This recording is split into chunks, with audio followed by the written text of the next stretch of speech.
दोस्तों, अब मशीनें इंसानों के बच्चों को जन्म देंगी। एक्टोलाइफ के मुताबिक बच्चे लैब में पैदा किए जाएंगे। ऐसी हर लैब में सैकड़ों मसनूई माँ की कोख बनाई जाएंगी, जहां सालाना लाखों बच्चे पैदा होंगे।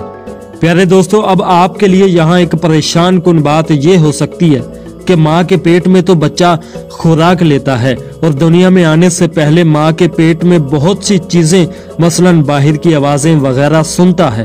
तो साइंसदानों ने इसका हल ये निकाला है कि बच्चे को उस मसनूई कोक में भी माँ के जिस्म की तरह ही खुराक दी जाएगी। मशीन में बच्चे की मुकम्मल हिफाजत होगी।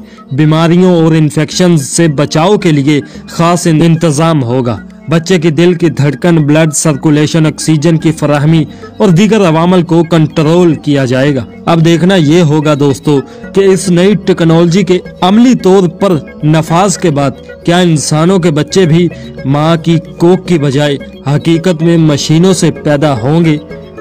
प्यारे दोस्तों, मिलते हैं फिर किसी अगली वीडियो में। तब तक के लिए अल्लाह हाफिज।